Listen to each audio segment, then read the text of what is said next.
everyone. Welcome to Live Reality Games. I am Brandon, the host of the Can Survive charity event, and I'm your guest host for tonight for this post-game interview with three of our players from our 2021 event, and that is Patrick, Becca, and Alex. They are here to talk about their experience on the ever so great Pink Tribe.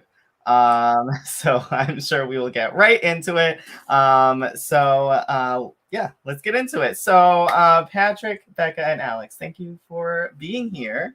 And then I'm excited for you guys to talk about your experience. Thanks, Brandon. Thank you. So why don't we start with you, Patrick? So this question will go to all three of you, but what made you apply in the first place? So I had done my first reality game a year before. I played Survivor Buffalo, and I had a really good time doing that. And so I just really wanted to kind of up the challenge. Someone from my Buffalo family texted me the link and said, this is happening. And I had watched Surviving Maine, and I thought, this sounds cool. So I just signed up. Thought, next adventure. Awesome. What about you, Becca? Well, I participated in the Surviving Maine 2 years ago with yours truly. And so I knew that when you were putting this on that you would do an absolutely fabulous job with your game that you'd already hosted for a year online. And I was really excited to play one of your games and experience all of that torture again. So, and then knowing that it was for charity and fighting for something for somebody else was also really cool. So yeah. Cool. And what about you, Alex? Well, I've known Brandon I've known you for like 1,000 years, I feel. I played back when you had like the Alias game and then the OpenID game. I've played 9 seasons of CYS. I have yet to win it. This is my 10th one. In different formats. I've never won anything. So I don't know about that. But I think just when you talked about it, like I remember I texted you, I was like, tell me more.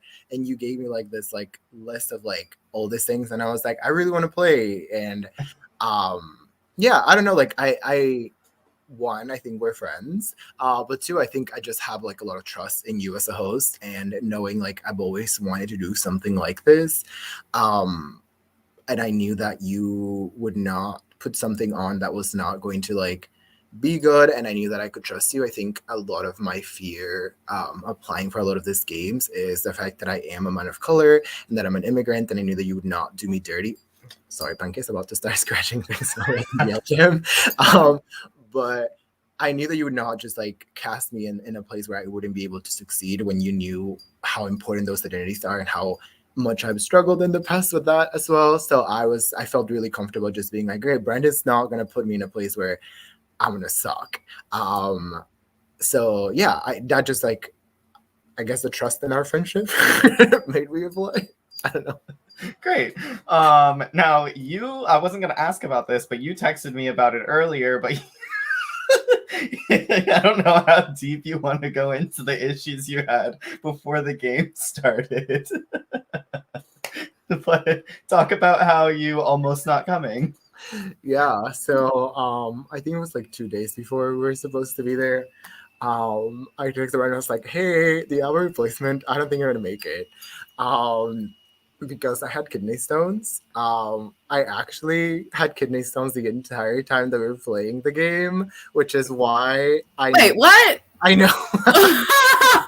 Are you kidding me? No, I was. Oh my goodness! Stones, but that's why I kept going to like, as a dude we could like pee standing up. I never did that because I needed to sit down because it was really painful to go to the restroom. Oh my goodness! So that's why I was like, let's not go to the restroom together because wow, myself. Wow.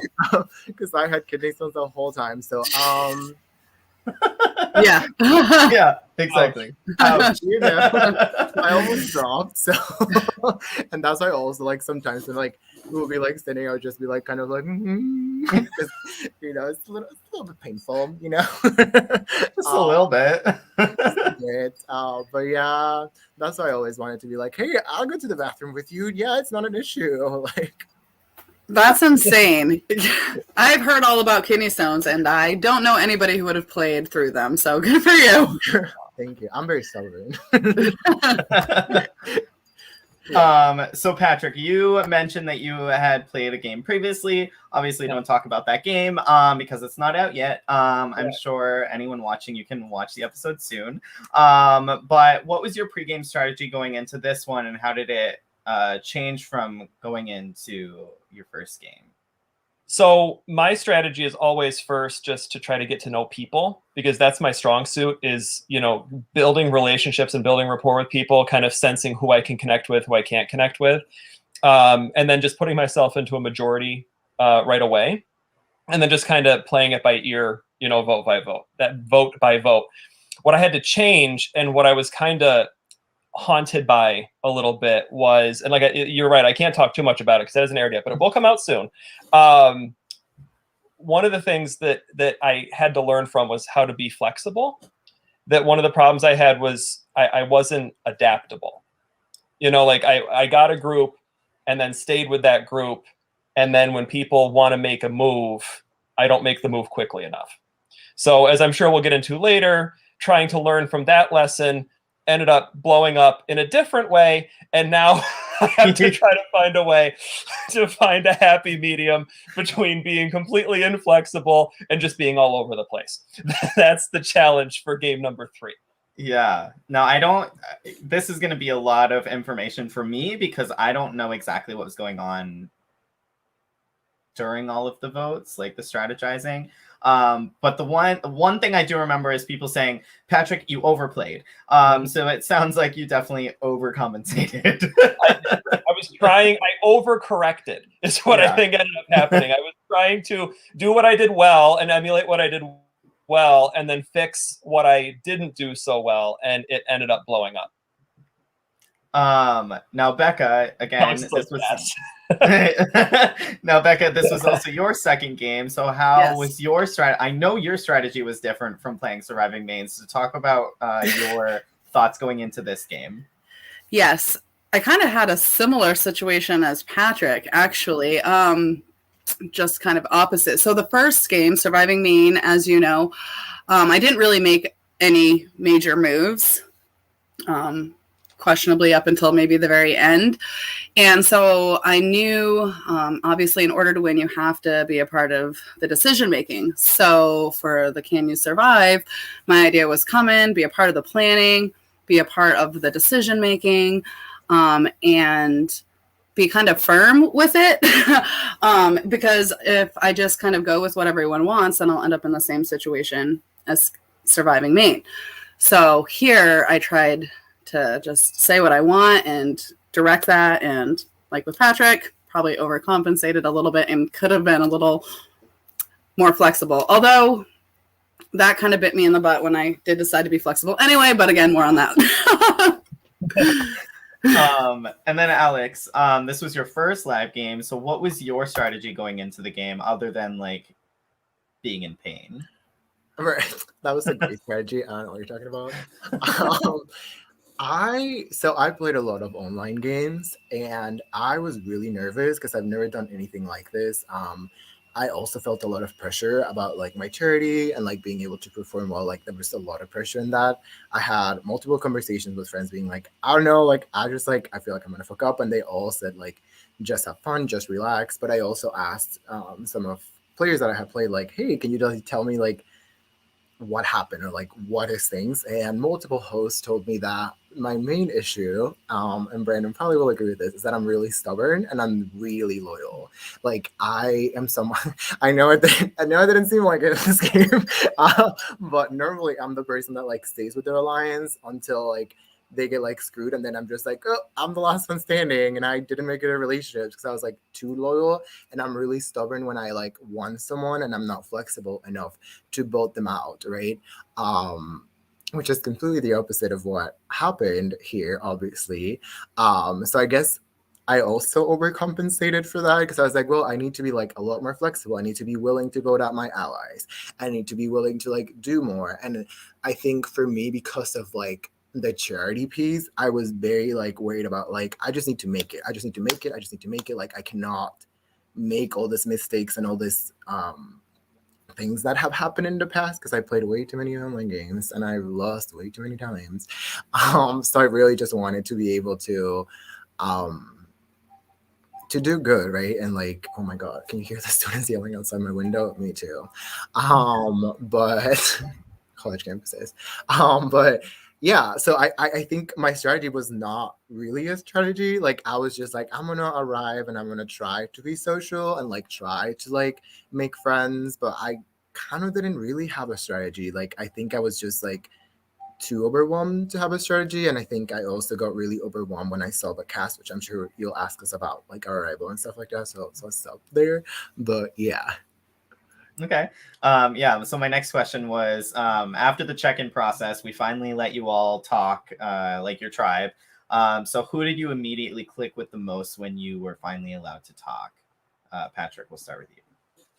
Well, I recognized Becca from watching Can You Survive? And she was right off the bat, she was super dynamic and like kind of leading the discussion almost in a way. So I thought she was really cool right off the bat. I clicked with Alex right away. You know, we were kind of standing right next to each other, kind of looking at joking a little bit about a couple things. So I got a really good vibe from him. And I clicked pretty early with Waylon. I would say probably those three were the three that I felt the closest with right off the bat. Okay. What about you, Becca? I agree. I feel like Patrick and I, we chatted up really good right away. Angela, as well. And help me. Our first friend. What am I doing, you guys? Live. You're talking about Crystal? Yes, Crystal. Thank you. I'm so sorry, Crystal. I just drew a blank. I talked with her a lot right away. She was very chatty as well. Just when we all first got together. And Waylon was chatty too. He and I don't think connected right away. So. Okay. And then Alex, what about you? Yeah, so for me, Patrick definitely was one of them. I think we just like immediately like clicked.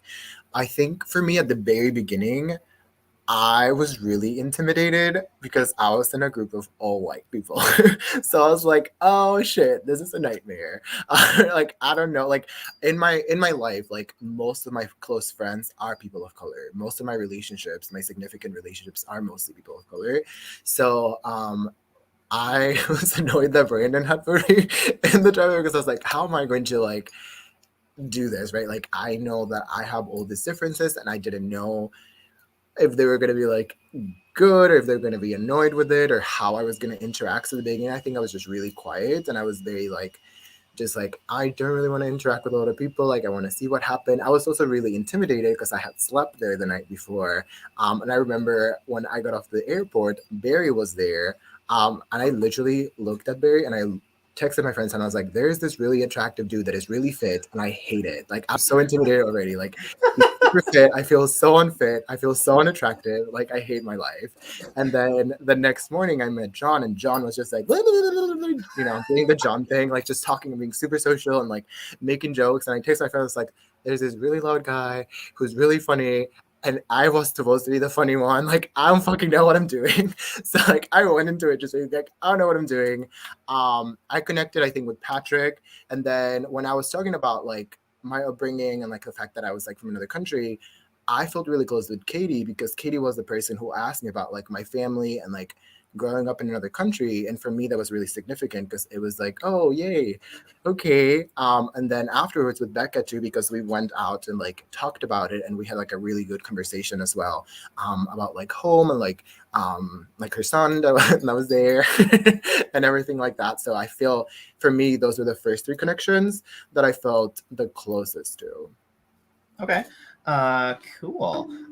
So we get to your first challenge, and Becca, you had to participate too, right? You were the balancing part. Okay, so Yes. Becca and Patrick, how much going into that first challenge, especially after I said what the rewards were, how much weight did you feel? Tons. a lot. And actually, I was thinking when I found out she was going to have to pick, I was like, oh, phew, I didn't say I was especially good at anything. So I'm all set. So, and then when it was balancing and I didn't know what to expect, I was just like, oh my goodness, that's not one of my strong suits. So it was a lot of pressure. I remember when she said you for balance, and you were like, no. You were like, oh no, and like you and you were just like trying to pick yourself up, like you look so nervous. Yeah. I was like, oh shit. I knew I was screwed because I had said I was an English teacher already. And right away, I think it was Angela who had said, so word puzzles, right? I'm like, no. So as soon as they said, who's the smartest? I'm like, oh, she's going to say me. And that's it's the puzzle, and oh, crap. Yeah. So, yeah. I was so really glad that I didn't. Like, I feel like Patrick was always going to be the smartest because, like, you also look really smart. You are very smart, but you look really smart. So I was like, praise the Lord, you look so dumb. Like, I'm glad that I just look so dumb right now. I'm never going to do a fucking puzzle. So. Next time I come up with a fake occupation. I don't know what it is yet. Next time I come up with a fake occupation that doesn't scream. You need to get contacts. I know. So don't have glasses. I know. So you obviously lose that first challenge. So going forward after that first challenge, Patrick specifically, how much did that affect you in the game? Honestly, I think it affected me a lot because 10 minutes in, like, not only do I blow the puzzle, and I'm the one who we lost because I couldn't do the puzzle fast enough, right? Like, Logan ran through those woods like nobody's business. Becca balanced on those stupid things like nobody's business. I get handed a lead, right? And then as soon as I see the puzzle, I'm like, oh, okay, I can do this. I like logic puzzles. This is good. But then I'm next to Ciara, who's like puzzle queen. And it's just all of a sudden I'm like this close to figuring it out, but I'm like methodical and I'm going through and I'm figuring it out. Once I realized, okay, you just cost your tribe the fire, the camp. Like, this is like the worst first 10 minutes that you can possibly imagine, right? I actually, it kind of stayed with me, right? Like that pressure of like, I don't want to be in that position again, right? And so I didn't really step up to do a heck of a lot after that because I was scared to, because I'm like, okay, if I can recover from this, which I thought I did pretty well after, we got to know each other, but it was like, I think it psyched me out a little bit. The idea, like, if I put myself in that hero or goat role again, and I whiff the ball again, I'm not going to be able to do it. And I realized in hindsight that if I had stepped up for a couple of things that I didn't think I'd be that good at, I might have been better than I thought I would, and maybe I could have contributed a little more than I did. So, and then when I made mistakes strategically, which again, we'll talk about later, I'm sure, it got in my head. Right. I think it got in my head that like just the weaker start, the lack of confidence, I think it was like, OK, I don't know, like this is a lot harder than it looks. And I think it just got me in my head. OK, so I know a lot of people, I did the Pink Tribe Confessionals that first night. So I know a lot of people said that even though you lost all the challenges that first day, that in general, your tribe had a really good morale when you went back to camp that first night. So even though you had no fire, you had no food, well, you had a little food, but like not as much as the other people. And you had a pretty shitty location for your shelter with snakes. So why? And like a dead squirrel. A dead squirrel. Oh, this is the first or something like that. Yeah. Wait, chipmunk, rather. Wait. So I've heard the name Dale, but this is the first that I've heard like what Dale was. Dale was a dead chipmunk that was in the middle of our camp. It was the only source of protein for us. It was just like there. It was like a little body, and I don't remember. Yeah, it was flat. Literally flat. Waylon named it Dale. Yeah, but like I think someone stepped on it at some point. Yeah. Put the bag on it. Or someone's sleeping bag unfurled on it, I think, or something. We're trying to fold the sleeping bags or something. Yeah. Something gnarly, yeah. It was gross. Yeah. It was, it was our tribe mascot. He didn't bring us any luck. We died just like him. Just rolled right over us. we got manned, you know, it's fine. So, like, even with all the losses and the bad camp, how is morale so high that first night? Well, I want to say this really quick about that, because as soon as I did lose that first challenge, right? Like, this might shock a lot of people in the audience, but I did not grow up being the most athletic of people in the world. And, you know, right? I mean, so I haven't been on that many teams. And when I have been, you know, like, I'm usually more of a hindrance than a help. And that's like my life experience. But coming right off of that challenge, and I'm like down and thinking, okay, if this were a 2-day game, you'd be out first and, you know, whatever.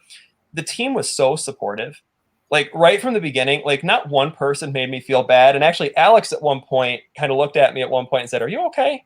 You know, like, and he kind of pulled me out of the funk a little bit, you know, and it was like, from the beginning, I just felt that support from everybody. And I felt that we gave that to each person. Like, we all ended up having our strong moments in the challenges, and we all ended up having our weak moments in the challenges, but not once did someone look at someone and say, "You suck," or "That was terrible," or "You're the reason we lost that," even if it was true.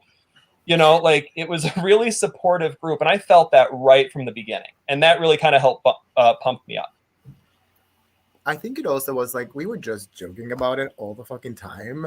Like, we would lose and we would just start like making jokes about how much we sucked, and it was funny for us, right? Like, it was like, oh yeah, haha, like we lost, and then we'll like make fun about like the fact that someone like stumbled somewhere or did something. And it was like there was a lot of humor, but like not in a malicious way. Like, it wasn't like, oh, Patrick really sucked at the puzzles. It would just be like, oh, like I'm colorblind, so there would be a lot of jokes about like the fact that I couldn't see the fucking colors in the puzzles, you know, and it's fine. Like, we would just make a lot of jokes about like everything that was happening, and we just took it like with humor, and we still were like, well, it doesn't matter because tomorrow's the day that really mattered, you know. Yeah. And we saw double rainbow, which we thought was a good sign. It was not. It was not. No, it wasn't. We had a lot of really great signs that didn't turn out to be great signs. But If everyone else saw them too, I found out later. Yeah. well, you know, there you go. Was the rainbow the first night? I can't remember. Yes. Okay. Yeah, because that was the night with the rain. Yeah. The night with the rain. Yeah. Yep. Okay. Short little rainstorm. So let's see. Okay, so like I said, I did the confessionals that first night. I heard some of what had happened back at camp that first night. For the most part, a lot of people on your tribe did not want to talk strategy when we did your first confessionals. It was very hard to figure out what you were doing. So one thing we did find out is all of the men stayed back and built the shelter, and all of the women went to the bathroom / picked raspberries. Now, Yes. the women strategized because, you know, Survivor. Who knew? But the men. So we have 2 of you here. So why didn't you take the opportunity when the 4 of you were together to just say anything? Because I didn't want to be first. Because I thought if I'm first, then that makes me a target. So I want to wait for someone else to do it. So I thought maybe Waylon will say something, or maybe Alex will say something, or maybe Logan will say something. And then eventually no one said anything. They were all too busy climbing in the trees and trying to figure out the shelter. We were business. That's literally what it was. Like, I think we were just like really busy making the shelter, because I remember Logan and I had a question. We're like, we need to make it great so that when the girls are back, they're so proud of us, and da da da. And like, I was like climbing this fucking tree, and they were like stacking rocks. Like, I was just really busy like working to like think about. And I remember after we're done, we had like this minute where we were just like all quiet and standing around and just like looking at each other, and we're like, yeah, so the game, huh? And like, I think we're about to talk, and then the girls are like, "We have raspberries." Like, it didn't happen, but I remember a minute where That's we was like, Quite the voice, I remember. That's just like you, right? that was beautiful. It just kind of didn't happen. I think we're just really busy being like alpha male, like, let's build a shelter, let's do all this stuff, like during that whole thing. Probably not the smartest. It was a really nice shelter. We were very happy to come back and see what you guys had done, though. That was impressive compared to how we left it. We were inspired because Robbie Sitting on the was one of our shelter. The burrito thing that we had at the beginning. Gross. Oh, I did not see that, and I don't know if I want to. It was not good. I mean, the shelter you had, compared to the other two, obviously it was the worst of the three, but it was doable. However, Patrick, I heard that you had to sleep at the very bottom corner of where the tarp hit the ground. Yeah, I was at the part like right where it slopes. I was at the part where the tarp was touching my nose the whole time. So it actually was mostly voluntary, as stupid as that sounds, because I don't know. I liked having my own space, and there was no one next to me on the right. So, and I was worried about my glasses, and so because I only had the one pair, so I was worried about them breaking. So I was going to put in my shoe, and I wanted to have the shoes someplace where they wouldn't break. And so I thought if I could just put my shoes to my right, no one's next to me. So I'm like, I don't care. I'll just be down here next to the thing, and then I'm not next to the trees. The nice thing was there were no bugs where I was. That's a good point. It's fair. So a little claustrophobia, no bugs. I was right next to him. I would look over, and his face was like this all night. I'm like, Patrick, are you sure you don't want a little more space? Like, it's ridiculous. It's like I'm fine. I'm like, okay. No, Becca, going back to when the four girls split off from the four guys, they didn't want to talk. Based on the strategy that you had, I have a feeling you may have been one of the first to bring up strategy in that four-girl conversation, but walk me through how that went. Oh my goodness. I honestly, this is terrible. I'm trying to even think of how that went. I remember when I first started talking strategy, we were, I think, on our way up to the camp. And it was myself, Patrick, Alejandro, Logan, and Angela. But I think I only nudged Patrick and Logan. And you, I know I included you, Alex, but I just know that I kind of pointed, I think, to Angela because I was like, us five. And we were all kind of like, yeah, okay. and that was it. And that then worked out. That was the plan. That was the, I'm like, I know, right? That was my initial plan. I'm like, let's just solidify it early on. That's, yeah. It worked out for Angela. It worked out for fucking Angela. I know. I love her. I still need to talk to Angela, but so what's really funny about her is I remember at one point saying to probably one of you guys, like, she's a fighter. I can't believe she's not fighting harder. And lo and behold, she was. So my guess, I don't, I wish I had more information about that walk, but I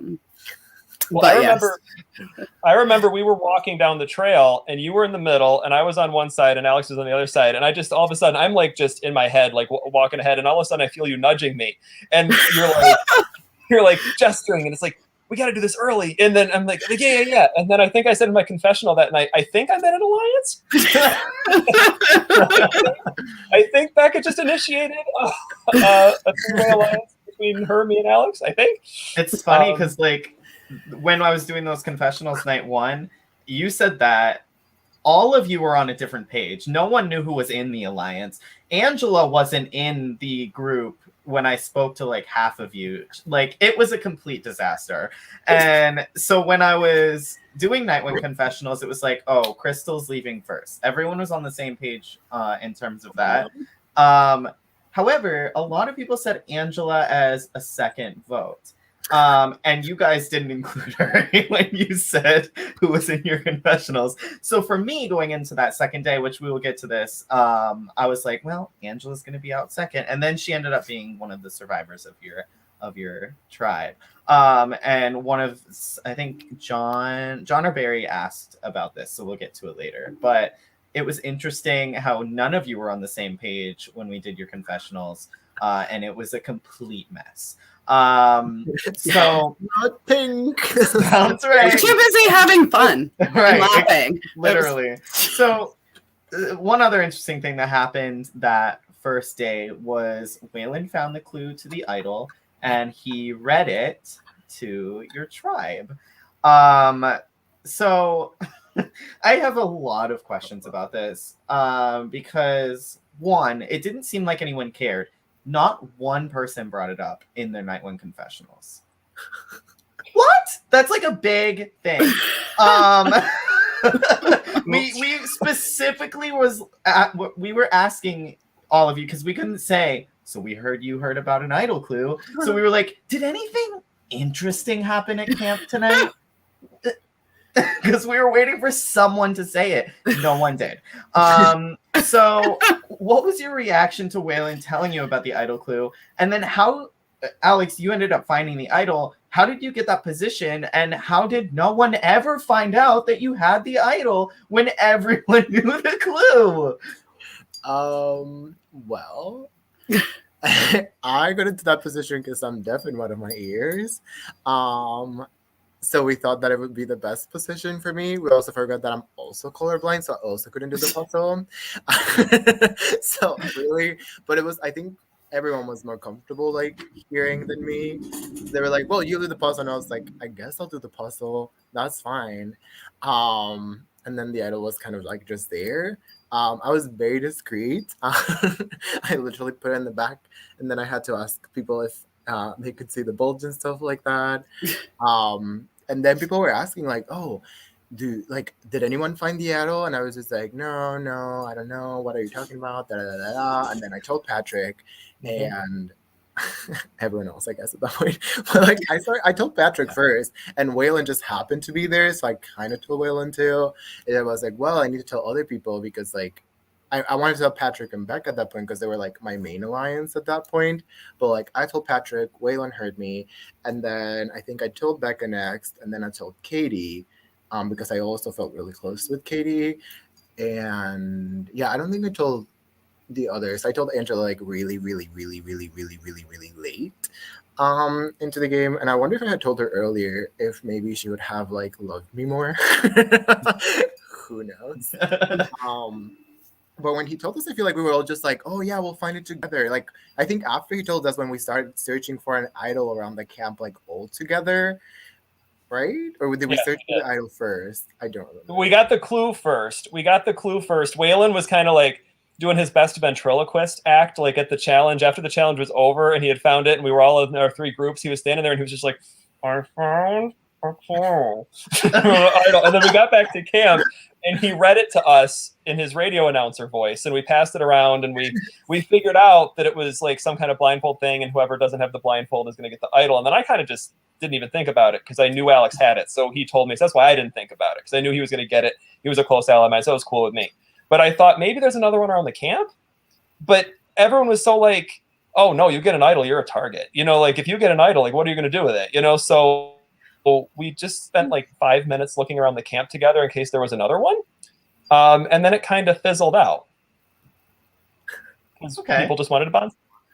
We're not very strategic or good at challenges. Or like, Listen, good. I looked for so many idols in the bathroom, and there were not any. It was actually in my notes for preseason when I was going over the rules before we went live for our first like welcome to the game.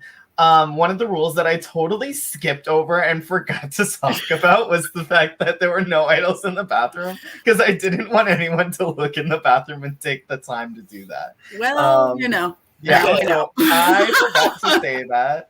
It was funny, Becca, now that you're here, the only 4 people who looked for idols in the voting booth were you, Emily, Justin, and Sarah. Makes sense. That's funny. Yeah, and it was funny because like you could see the voting booth from where the crowd was sitting, so it was like, why are you looking? I'm like, I'm just gonna do a little stretch. Like, this is so obvious. Okay, so that was everything for day 1. Is there anything I missed for day 1 that you want to talk about? Well, I do just want to point out, you said that you're like, you had a little food, not a lot. Right. We had rice. We didn't have any way to cook it, so I'm not sure that counts. But you also had the oranges and apples, right? Like, wow, was that day 1? Yeah, we did. Oh, that was day 1. Oh, yeah. Okay. So, all right, the days were long. I thought that was day 2. We saved them for day 2, but we wanted them. Okay. Yeah, and that was actually probably the best of all the food options. But That was our best decision as a tribe. yes, On that part. We had to make one, it right? was forced on us, but either way, Right, you got last. So. it worked out well. Waylon tried to experiment and see if the rice would expand in water, so he dropped a few grains into his water bottle. And it, he was like, "Yeah, this is not good." So we, didn't go that But route. you did start eating crunchy rice the second day, though. We did. We were desperate.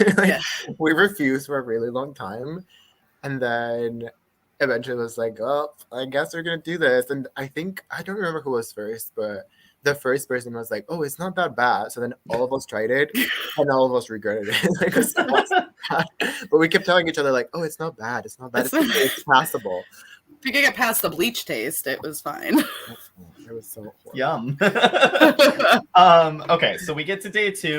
The first thing that happens in your first challenge, I already said, Alex, you found the idol. Now you told Albie on the other tribe where to find the idol, and he found the idol as well. So why did you do that? And why did you not help Green as well?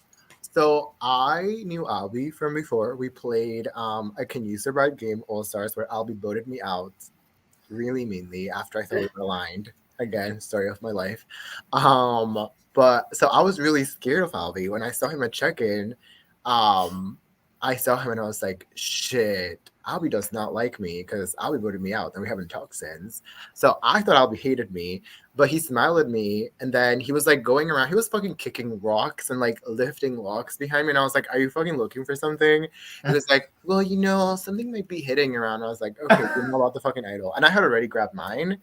But I was like, okay, whatever. And then I looked over and at first I thought that I had the only one because, I'm the center of the universe. I thought I was the only one that there was. And then I looked over and I saw the green one and I saw the blue one like there. And Albie was just like looking all over except there. And I was like, it's smarter for me to know where the idols are than for it to not know where it is, right? Like, because at least if I know, then my alliance knows and my people know and we can plan around it.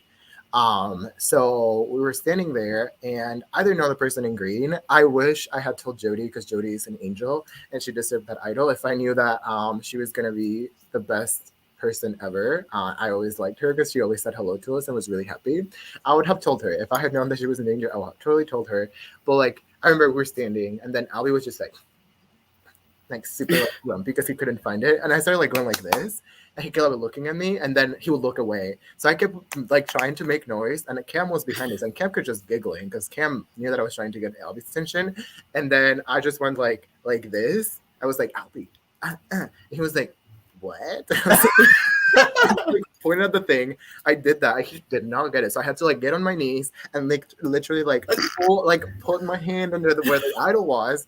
And now he was like, what? And then eventually he like looked down. He was like, he like grabbed it and I was just like, oh my God, this was so much work to tell this man that it was an idol. And then I just didn't think about Green because Green won everything. I don't know if you remember, but I wasn't the biggest fan of Green. Yes. So I was like, well, maybe they'll find it, but like Jody wasn't even paying attention. Like they were just really focused at the front and Rob too. So I was like, well, maybe they won't find it, which they didn't. But I told him mostly because I wanted to know where it was and because I was like, well, this will carry some favor with Albie when make the swap. LOL, I didn't. But I thought it was going to be a really good move for me. And then I proceeded to tell everyone, including Stephanie, that Albie had the idol. So how we already kind of went over like how did no one know you as the caller would find the idol since everyone knew the clue. But how did you keep it a secret? Did anyone ever come up to you and like say, oh, did you find the idol? Was there ever idol like paranoia on your tribe? Because you went to a tribal a lot and everyone knew the clue existed. So like I remember like right after it happened, someone was like, hey, did you see anything about the idol? And I was like, I have no idea what you're talking about. And then it went from there. Like, I think people just like, we trusted each other. I'm also a really bad liar, so I don't know how anyone believed that. Because like, Brenda, you know me, I can't lie for shit. Like, I always like, So I don't know why people thought that. But I don't think it ever like came up. I also told people pretty quickly after that, so I think most people knew about the fact that I had it. Oh, thank you, Sarah. I wanted to play with Sarah too. Sarah was funny. But I think we just like all trusted each other, and then I told Pat, I told Pat and Waylon, and then I told Becca, and then I told Katie, and then Logan and Crystal, I don't think knew what an idol was, because I think Crystal was very familiar with the show, and Logan I think was just kind of like more in his world and not thinking about it too much. I'm surprised that Angela didn't, because Angela, I'm gonna say this right now, I'm gonna stay Angela for life. Angela was the best player in this entire season. She's the smartest woman. Anyone who ever even said Angela like for anything got voted out, including the three of us. So I'm surprised that Angela didn't say anything, but also Angela was playing like 4D chess and I was playing like 1D. So like she probably already knew or had some inkling or had already like figured it out.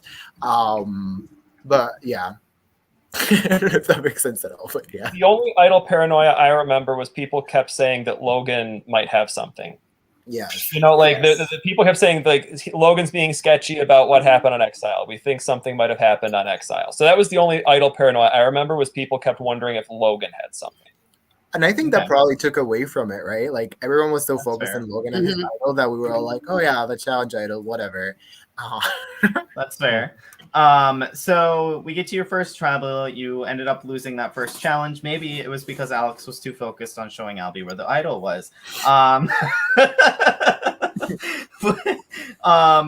it seemed as of night one that Crystal was everyone's kind of consensus vote, but no one had talked about it. So when it gets to that first tribal, was it like an easy vote? Was it an easy decision? Were there other names on the table, or was it just it's Crystal? I think it was just Crystal. I don't remember. I remember some people were mentioning Logan because, again, they thought, oh, he's sketchy, you know, like maybe he's got something from Exile. I heard Angela's name, I think, because there was a bit of a rift between Angela and Logan because he was ticked that she sent him to Exile. So I remember that. But for the most part, I think it was really just people felt that Crystal was the first person to go. But it wasn't easy. I mean, it wasn't easy. I felt really bad doing it because I had done some Facebook stalking before, you know, the game started, and I had seen that she had created a whole group and she was all excited, and so it was tough. But as far as strategically, I don't remember there being that many other names being thrown around that first one. Okay. That's actually a good point I want to make. So you are not the only person who Facebook stalked. So obviously with this game, people could donate and put your name in the donation. So a lot of the people that were playing, their names were kind of out there if you wanted to know who was playing. So Patrick, you just mentioned that you Facebook stalked. I know Stephanie took detailed notes about people. Did Becca and Alex, did either of you look at the potential cast? I took like a quick peek at a couple when I saw, and then I was just like, this is too much for me right now. I can't go down this rabbit hole. And I'm like, because I didn't want to end up stalking people who were just friends of people and trying to come up with these elaborate plans. So I thought about it, and then I got overwhelmed. And I'm like, you know what? I'm just going to let it be a surprise because I'm already going to overthink it too much. So that's kind of where I was at with it. Okay. I knew that Chris was playing because someone commented in one of the posts like, I'm gonna do this for Chris, and I was like, who's Chris? And then I like found him and I was like, oh, okay, he seems cool. And then I knew that Ciara was playing because I think her husband maybe posted something on Venmo about it, linked to like the page, so I knew that she was playing. I think I did find out some stuff about Ciara because she played some sequester minis, and I have some friends in that community who are like, she's so smart, da, da, da, da. And then the night that we got there, I Facebook stopped Barry. I asked you for his name before we were going to sleep, and then as you were like next to me snoring, I was looking at his Facebook to see if I knew anything about Barry. But I think that's all. Like I wasn't like searching. It was more like, besides obviously Barry, because like I had just met him, so I wanted to like, right. I was hoping he would be on my tribe, obviously. But other than that, like I never like looked, and then I knew that Albie was playing because he posted on his Facebook and we're Facebook friends, so I saw him, and I remember I texted you and I was like, it's fucking Albie, isn't it, Brandon? Like the person that I know is Albie, and you just said LOL no, and then but I was like, but I think that was it. Okay. Yeah. So tips for anyone who's playing in the future: you can find some people in the cast if you really go digging. Right. You go crazy doing it, but you can also find out certain things that are valuable. Like I happened to find out that there were 2 people playing who were cousins, and I thought Liz and Jody. Like they had made that very public, and so I thought, okay, that's good information to keep in the back pocket. Absolutely. Spy over here. Yeah, Albie definitely thought that Barry was Alex's boyfriend. Okay, so moving on. So we get to round 2, which normally I would not spend a lot of time on, but it was your only win, so like we have to talk about it. So how did it feel to win? I feel like the pieces just fit into place. I mean, you were in the lead the entire challenge. It was perfect for your tribe. So describe the feeling of winning. You lost every challenge on the first day. You lost the first immunity, and then you win. So Becca, describe that feeling of finally winning. Oh my gosh, it was like euphoric. We were just on top of the moon. I don't think we were necessarily the best sports about it because we did go on for quite some time with our hoots and hollering. It felt really good because we were a strong tribe despite our losses. I feel like we were cohesive and we were strong in our bonds and we didn't let anything get us down. So after just fighting over and over again and not letting it get us down, that win just was a long time coming and it felt great. Yeah. Now, yeah, it's surprising. Honestly, like as close as your tribe actually was, like you were like a cohesive unit compared to fucking Blue, who was not a cohesive unit whatsoever. So it's strange how you couldn't win more than one, just because they weren't a cohesive unit whatsoever. So I don't know what our deal was. I mean, we were giving it our best effort. I feel like we were on. I feel like we just didn't communicate. Like, I think because of how the first challenge went, I think Patrick sometimes was scared of like stepping up. And I think a lot of us were just not saying what we needed. And that challenge that we won is the only time where we actually like, remember at the beginning, we had Angela somewhere else. And then Angela was like, no, I want to do this part. And we were like, cool. Like, that's the only challenge where we really all stepped up to the plate and like all were willing to say, I don't feel comfortable doing this. I feel comfortable with this. And I think with every other challenge, most of us were really passive about it. Like we were like, well, yeah, I guess I can do that. Like I don't think we were very forthcoming with like our limitations or like where each of us would do better. Or we would be like, oh yeah, I can do anything. And you can't do everything, Alex. Not like that. That's a good point. It is a good point. And your tribe actually had the strategy of, I hate when tribes bend the rules, but you bent the rules and you found a loophole and you carried Katie. So that definitely helped your tribe a ton. Finding that loophole in that challenge. I was waiting for you to call us on it, and when you didn't, it was like, yes. I mean, that was one loophole that like it's there. Like Yep. I couldn't say no to that. Yeah. So unfortunately, is that all the joy that you're getting? Yeah. So unfortunately, then you lose the next 5 challenges. So spoiler alert, Jake loses everything else. So the next time you lose the next one and Logan goes. But I know there was drama that round leading up to tribal council. Patrick, your name came up as a last ditch like effort to like save Logan. So Patrick, from your point of view, what did you do that round? What didn't I do that round is the shorter answer. I'll try to keep the Cliff Notes version. So I was in a pretty solid 3 with Alex and Becca. That was like, we were going to be the final 3, like we had said that, like that was the thing. And then we were in a 5 with also Katie and Angela. But we had never actually talked as a 5. You know, like we had never like as a group like gotten together and said like looked each other in the eye and said, like you said it yourself, like we were a mess strategically, right? It's what I've learned in hindsight. Like kumbaya tribes are great for morale and great for having fun, but they're terrible for strategy.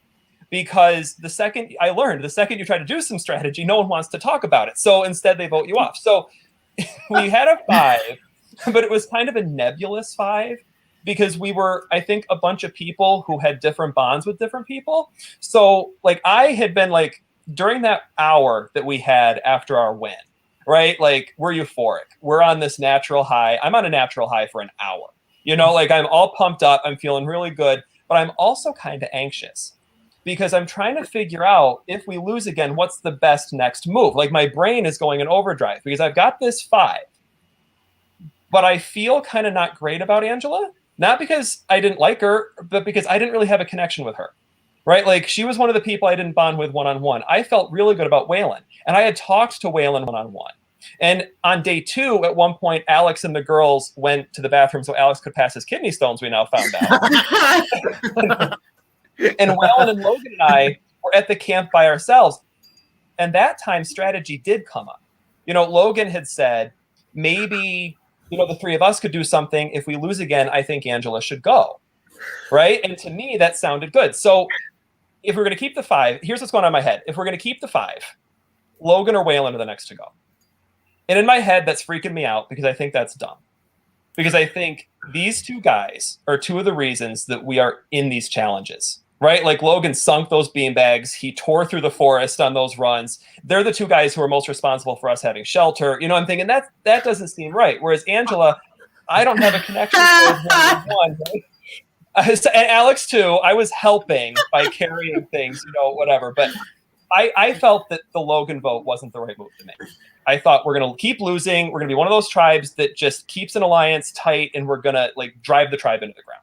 So I'm thinking if I can get the vote on Angela, then I can keep my connections with Becca and Alex, and I can also not burn Waylon and Logan because I wasn't ready to burn Waylon and Logan yet. I'm like straddling these 2 alliances, and I'm trying. And Katie had come up to me privately and said, "Let's do something," right? So I'm thinking if it's Logan and Angela, if I can get it to Angela and save Logan for one more round, we kept thinking the swap was next, right? So I'm thinking if we can win one more challenge. I feel like you thought the swap was every round. We did. We just wanted it so desperately. So I went to Alex, and I said to Alex after we were going to, I said, Alex, and plus people kept coming up to me and saying, we need to get Becca. Like Waylon had mentioned, he thinks Becca's a threat. Logan had mentioned we think Becca's a threat. Angela, during the strategy, like when she had heard her, she was like, why would it be me before Becca? Why couldn't we just vote Becca? So I started thinking about it, and I started thinking like, okay, I'm in a really good 3 with Becca and Alex, but how long can I keep Becca if everyone wants to vote her out? How long can you stay with this gigantic target until you're shrapneled, you know, and you're out? And like I said earlier, that's one of the mistakes I was trying to learn from, right? Not being so tight to one thing, right? So I went to Alex and I said to Alex, I said, you know what? I said, we have to just think about this. I said, I don't think voting Logan's the right move. I said, I think, and I said, I don't know how long we can keep Becca because they're all targeting her, right? And Alex really didn't want to do anything other than the 5. He was bent on voting Logan, right? He was bent on voting Logan. Katie comes up. I have the same basic conversation with her. I thought with Katie, I thought, okay, here's someone who's like, I knew she had made Final 4 in Survival Challenge. I thought, here's someone I can have a super like strategic conversation with. And I said, what are the pros and cons? Pros and cons of voting Logan. Pros and cons of voting Angela. She started thinking, well, what should it be Becca instead? And I said, no. I said, I think Becca's doing better in the challenges. I think it should be Becca. I think we should keep Becca. I wasn't ready to turn on Becca, right? That was more of a long-term, like, what do I do in the long term? But right now, I don't want to vote Becca. I don't want to vote Alex. I don't really want to vote Waylon, right? So I start talking about the pros and cons of all this kind of stuff. Well, it all blows up because Katie goes back and tells everyone, you know, and then all of a sudden, Angela and Becca are coming up to me and saying, we're hearing our names. We're hearing our names. What's going on? And I kind of flounder because I'm not really sure. I don't want to lie to them, but I don't know what to say. So then I had a conversation with Becca where I told her flat out, here's why I think it should be, here's why your name's coming up. Right, here's why your name's coming up. I think we need to vote for Angela. I said, I think we need to keep Logan for the, not only for the challenges, but for a shield. Because I said, if you're a huge target, right? If you're a gigantic target and we swap, they're going to vote Logan before they vote you, right? But they would vote you before they vote Angela. And I said, I just don't feel like the connection with Angela, and I didn't want to burn Waylon. So I'm like, I was trying to get Waylon swapped in for this. Like, I don't know if any of this makes sense, but it made sense in my head, right? But you can see my head was a complicated place as I'm trying to figure out. And this is after you won? No, this is no. This is when we're trying to figure out whether to vote Logan out or not. Okay, gotcha. I was like, Right? wait, what? So Logan and Waylon want to vote Angela. Okay. Right? I'm thinking that's a good idea. I'm trying to convince, Alex and Katie to do it. Katie's all in. Alex is not. Right? And so then I'm super freaking out because and then Waylon and Logan say, you know what? We actually think it should be Becca instead. And I'm like, well, that's not okay with me, right? Like, that's not what I want to do right now. And so I went up to Alex, and so I said, okay, I'm probably talking too much. And I'm trying to control this too much. So I actually went to Alex, and I said, Alex, what do you want to do? And he said, I want to stick with the 5, and I want to vote I want to vote Logan. And so I said, okay, we'll do that. So I go back and I say to Becca, like, it's Logan. Okay, fine. We'll stick with Logan, whatever. Logan overhears me saying that I'm voting for him. So then Katie decides, and this I didn't find out till later when Katie told me that she says, oh, once you started strategizing about like doing these different alliances, she's like, oh crap, he's like playing, so I need to throw him under the bus. So she went around and told everybody that I was saying Angela 1 and Becca 2, which was a distortion. But she got everybody to turn on me, and then Logan told her he had the idol, and so she tried to get him to play it to knock me out, but then he didn't do it. Yeah, and then no one trusted him. Okay, so that was a lot. That was a lot. So, Alex, going into this round, you're in an alliance with Becca and Patrick. Patrick goes crazy. What was going through your head this round? This is only the second time you're going to tribal council, and this is happening.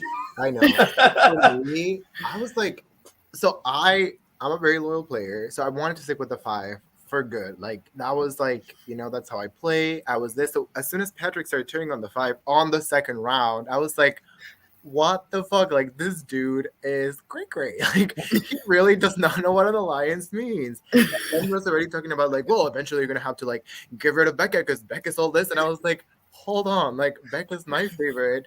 Like, because they were both, like, very close. But, like, I felt really, really close with Becca. And me and Becca had made a final too. So I was like, hell no. I'm not going to, like, thank you. Go, Becca. You're welcome. And then I loved Angela.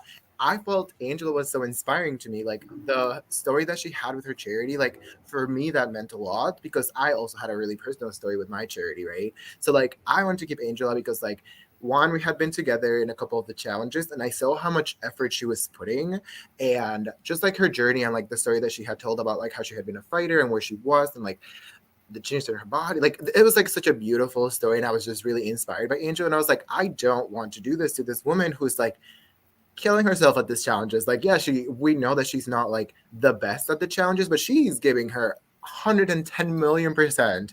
And I loved hugging Angela. Hugging Angela made me super happy all the fucking time. So I didn't sacrifice that. So Patrick went into like basically threw around like names in the alliance, and I was like, what's happening? And he kept, I remember because he was like, well, but we need Logan for the challenges. And I looked at Patrick and I was like, no, we don't. And he was like, what do you mean? Like, he's really good. And I was like, he fucked up the last challenge.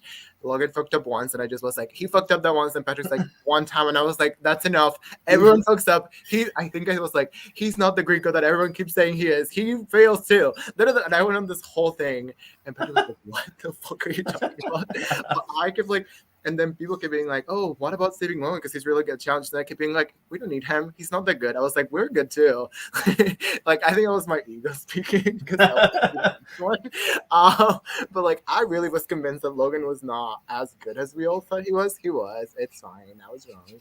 But like, for me, I was like, why is Patrick turning already? And then like, everyone kept being like, well, Patrick is going crazy and saying all these plans and stuff. And I was thinking, no, like me and Becca had to do a lot of like damage control for Patrick that round to be like, no, Patrick is fine. You know, he's just like a little nervous. Like he's good. And like I remember me and Becca had this whole conversation where like Patrick is going ballistic and we need to calm him down. We need to save him, but we cannot save him. It's going to do this every round because we're using all of our social capital with our alliance and with our people to like keep Patrick. So I remember if I had a conversation with Patrick at that point or later that I was like, you need to calm the fuck down and just like do this. And yeah, it was just like really like stressful because I love Patrick and I think Patrick is amazing, but I also saw him like going off the deep end. But I felt like if I told him like, hey, this is happening, he was gonna go even more off the deep end and keep going and doing more, and now it's gonna get dragged down with it. And I was just like, oh my god, please let's just put out Logan. Like let's just do the easy thing. Like let me just like chill. Like I want to keep like all the people that I really care for. Because at that point, me and Logan got really close after the game, but during the game, me and Logan barely talked. And I didn't realize that Logan was talking strategy with like Patrick and Katie and Waylon because Logan and I just kind of didn't click during the game very much. So I didn't understand why we were fighting so hard to like save Logan when me and Logan were just not clicking. And that was the same for me too, because I tried to talk to Logan early on twice, strategy wise, and he just wasn't biting. And he was, participating in conversation, but strategy, I'm like, if he's not talking to me or either of you, he's talking to somebody. So I think he was an easy vote that round just because we had like a distrust in him. I think at least from Alex and my perspective, obviously. Patrick, I kind of, in hindsight, hearing you talk all of these things through, that's where my stubbornness came into play with my gameplay. Because had I been a little more flexible to vote Angela, we all may have fared a little better. I think that was like our problem ultimately. We three were so close. But then I feel like, Alex, you had like a closer bond with Katie. I loved talking to Katie, but strategy-wise, I didn't trust her a ton in the game. And then Patrick, you were really close with Waylon, and again, I talked to him a lot, but not strategy. So, and then myself, I felt close with Angela. And so I think all of the people who we had that connection outside of our main three alliance with, they were all playing us and we were blind. We thought we were like, we're doing this. We've got the numbers. Really, I remember Waylon was like, thank you for not voting for me. I think when we voted for you, Patrick, sorry. But, and I said to him, like, don't thank me. Like, this isn't what this is. This is like, you participated in this vote because I didn't want it. Anyway. But like, I think it's also like, we didn't communicate with each other who we were close. Like, we love each other, but like, I don't think we ever communicated like, hey, I have a really close bond with this person. We never did that. So I think if we had been able to be like, who do we feel good with and stuff like that, we might have been able to like do better as an alliance because we just didn't talk it through, right. Like I don't think I think we're open with each other, but not as open as we could have been. Right. In terms of like where everyone else was. So. Because at first, I didn't think I was going crazy, right? I don't think the crazy person knows they're going crazy, right? But I think like at first, what I thought I was doing was what I was used to like in playing the game. Like I thought I was like talking to Alex, who I really trusted, talking to Katie, who I really trusted, and just talking about pros and cons of different options, right? Here are the pros and cons of voting Logan. But I think there's a reason to keep Logan. Here's why I think we should vote for Angela. Like I thought at first it was just strategy talk, which the tribe really hadn't done. And so I think part of that was a little bit of culture shock in a sense. Like it was like, and I think obviously it was way too much too soon, right? But in hindsight, the fact that the three of us were the next three out, right? Like I think what I was suggesting would have been the right move, right? Like, that's what we should have done, right? I'm still gonna say now. So moving on to the next round, Patrick, you end up leaving, but I wrote this in our private chat because I just thought of it. You three were really close. And you had half of your tribe. I mean, 3 out of 6, but then somehow you don't vote together and you vote each other out, and it goes down from there. So I know Patrick went crazy the round before. So was that a reason why you turned on Patrick at when you had 6 left? Or why didn't you try harder to pull in one other person to go against the other? And we could have easily pulled someone else in. But I think our thought was, you'll be really surprised to hear this, but we thought there was going to be a swap soon. And so because of that, like, we really thought it was close. And so because of that, we wanted the numbers on our side. And so we wanted everyone else on our tribe to feel like we as a group participated, and they really wanted Patrick and we really didn't. But we knew if we were not flexible at all to that, our thought was that later on they wouldn't feel like loyal to us with other people. And so I think in that moment we were really trying to think of the long game, and obviously that's a regrettable decision. Yeah, I think completely. Like, I remember we had a whole really long and hard conversation about whether we should keep saving Patrick that round because everyone was so already settled on that, or we should just like cut Patrick and kind of like cut our losses and everything. And it was really hard. Like, neither of us wanted to do that at all. Nope. I think not at all. It was really hard.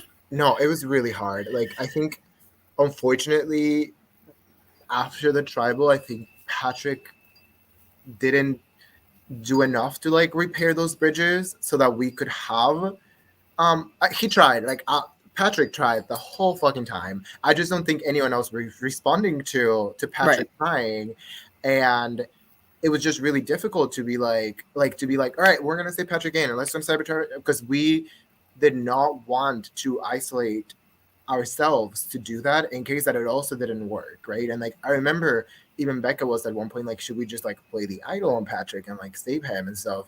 And I remember like I was like, I mean maybe, but like what if we need it? Like if we are gonna make this move, we're really pissing 2 people off, and if we end in a swap with them, like we just pulled a really big move.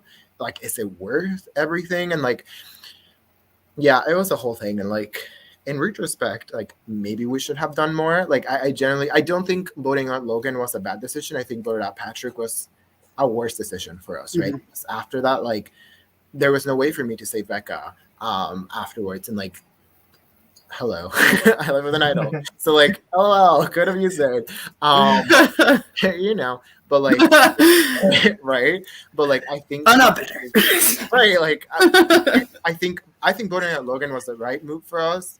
I think voting out Patrick was not. I think voting out Patrick is where our games imploded, and I think in a way we didn't give Patrick enough grace for messing up, and we kind of, I'll say me, I was too hard on Patrick for the paranoia, because I'm not a paranoid player, right? I have a really hard time.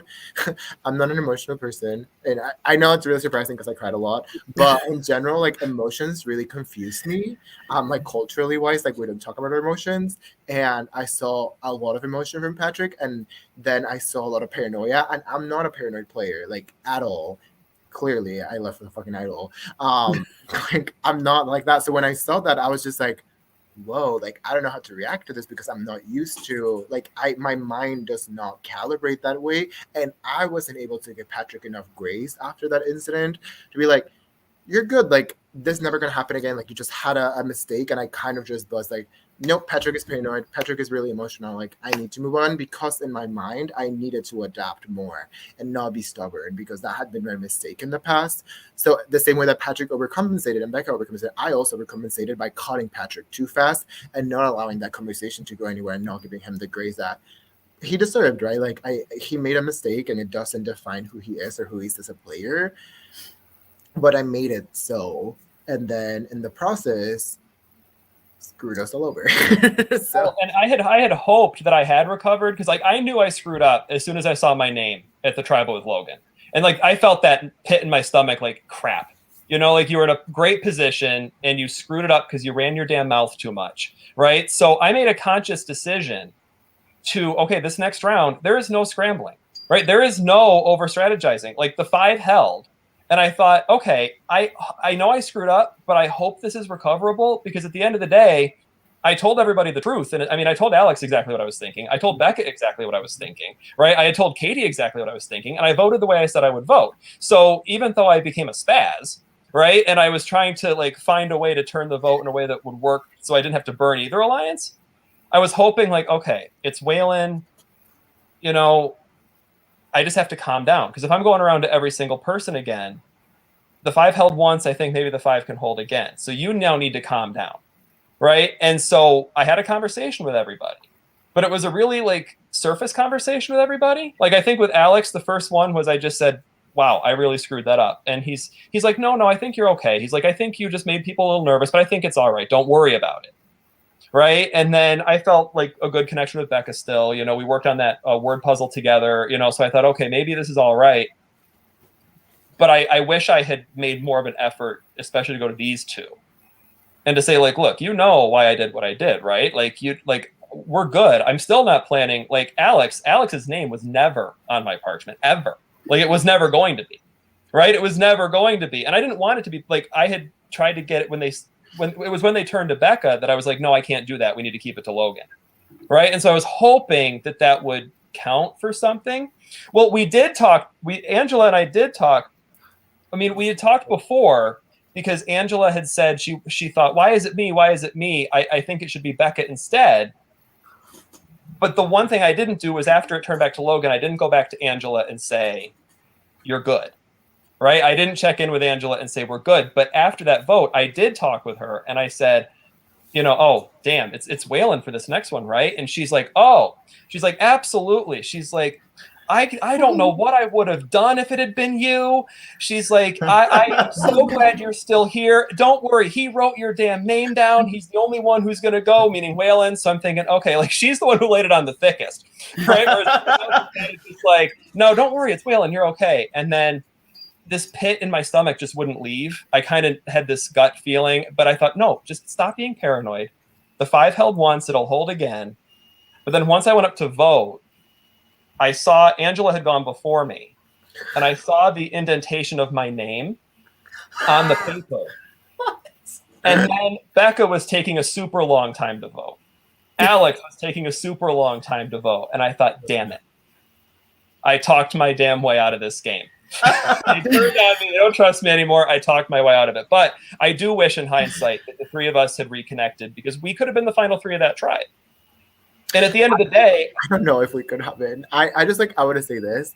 We heavily underestimated Angela. we did. Everyone underestimated Angela. Like, I think in any scenario, Angela was going to be the last person standing on that tribe, period. Just because no one, we were all like, oh, she's just like a mom and she's so cute and she's so sweet. None of us realized what a fucking mastermind human being this woman was at all. Until it was too late, and you were like, my church is getting snuffed. It's all because of fucking Angela. And I was so mad. I was like, I'm just gonna, like, why is everybody not taking, you know, we're gonna take Angela with us. She's lovely.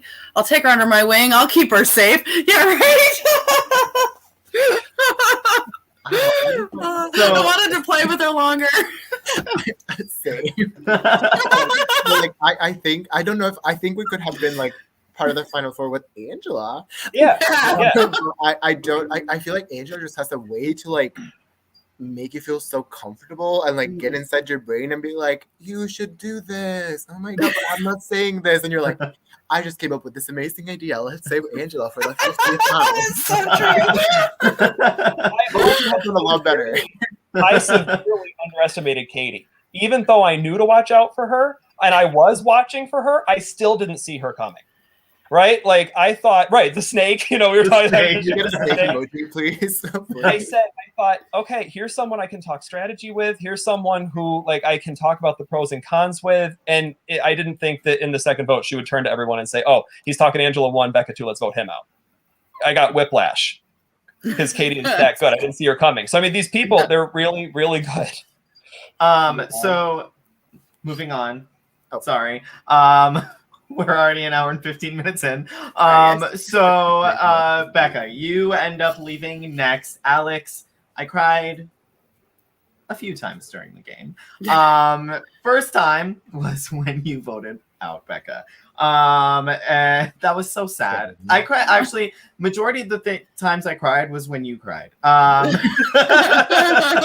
So like all the game, okay. So Becca, did you know going into that round that you were being targeted? I didn't. I felt something a little funny. First of all, when everyone was talking in groups, I was by myself twice, and it seemed like because we had been doing that, right, to make it fair, whatever. Right, I know. Weird strategy. Weird strategy. Now we know how that works for future games. Exactly. But but I felt like before I had been pretty like we'd rotate and then we'd get back to the people we were with and all of that. And I felt like people were talking a little longer, so that was weird. But I definitely, when Alex was voting and he was gone a very long time, and that's kind of when I knew. That was it for me. I said, I'm going right now. This should not have taken that long. So that Alex, was it. But no hard feelings, of course. So Alex, I know you said you regret voting Patrick out. You had a reason to vote Patrick out. What did you have a reason to vote Becca out? Did you? No. So what happened was that everyone kept saying Becca, and I kept being like, I don't want to vote Becca. I don't want to vote Becca. I don't want to vote Becca. And they were not budging, at all. Like Angela and Katie were both like, no, we need to do Becca. We need to do Becca because we need Waylon for the challengers. And I was like, but I don't want to do Becca. Like, let's just do Waylon because that's what the alliance is. And like, in my mind, I was like, I could not have sacrificed Patrick for nothing, right? Like, I cannot do this. I cannot do this. I cannot do this. Like, if I had to vote out one of my favorite human beings in Patrick, I need to like keep Becca because I cannot do this twice, right? And like me and Becca had like a really special bond. Like, okay. So when I voted the first time, I'll get to that. But like, I just did not want to do it, and I remember that like Angela and Katie, I think, were getting really frustrated that I was like super like not budging on it. And then Waylon approached me, and Waylon was like, I need you to save me. And I was like, I can't do that. I have a final 2 with Becca. And I literally said it out loud. I was like, I can't, like, I'm not going to do that. And he's like, I promise you that if you vote for Becca, I'll be your new final 2 and I'll respect that. And he did it. Fuck you, Waylon. Yikes. And I was like, I didn't see a way out because I knew there were 3 votes going for Becca. And I knew that if at that point I didn't vote with Becca, like I voted with Becca, I would literally be the next person out. LOL, still happened. But I thought that was my survival because I really thought that Angela and Katie, and now I guess Waylon with this final 2, like I was going to be okay, right? Like I was like, okay, like I'll show them. And I went back to them and I was like, okay, I'm doing this for you, but I need you to understand that this is a very difficult decision for me and I don't want to do it. And I'm doing it because I trust our alliance and I trust like the fact that like you're going to have me. Obviously, all of them were like, of course, we got you, best friends forever. This game. Right. So, and for a minute, I did consider using the idol on Becca and just making it 2-2 the next round. But then I was like, don't be stupid. Like, you're doing this for your charity. Becca will understand. Like, you need to do this for all this, like, undocumented that you're fighting for. Like, it's not fair for you to, like, despite your connection with Becca, to do this because you're doing this for the students, right? Like, you're doing this for all these people. So how can you do something selfish and put yourself in a worse situation where you're not going to get this money for them, right? So when we went to vote, I couldn't even look at Becca. Like I could not look at Becca because I was just really devastated. And I don't cry. I hadn't cried in 2 years before Can You Survive? Truly, I have not cried, right? I'm not a crier. I could get really uncomfortable crying. Culturally, like it's seen as like Mexican men don't cry. Like we just don't do that. We don't show emotions. So I was trying to hold myself together, and then Hi, Waylon. And then when I went to vote, I took so long because I made my first vote, and then I felt really guilty, and I literally begged them to like me make a second vote because my first vote was for Becca, but like my mom is not gonna watch this, so it's okay. Me and my mom don't have a really close relationship, to be honest. Like we've never like seen eye to eye. So in my first vote, I wrote, Becca, you're the mom that I wish I had, in it. And then I was like, my mom is probably gonna watch this, and I don't want her to be hurt, right? I don't want there to be any hurt feelings from that. So I like freaked out, and Brandon was like, "What are you talking about?" I was like, "Please, I was like talking 1,000 degrees, and like I made a second vote, because I just saw the way that Becca interacted with her children, and like Josh was there, like the way that like the love and the admiration that they have for her, and like the way that she had treated me, and the way that she had like nurtured me and being there for me. And I just kept thinking like, damn, like these are some lucky ass kids. Like Becca is like the coolest mom. She's such an amazing human being. Like You're gonna make me cry. we're not crying in the stream. Like I just felt like, I felt really, really sad because it felt like I was like voting out like the image of like what I wanted a mom to be, and like knowing that Josh was watching that and like about to like watch his mom like get voted out, like when he had been so involved. Like I felt so sad and I felt so guilty. Also the fact that I had just voted out Patrick, and I was going to betray someone else, like it was very difficult for me.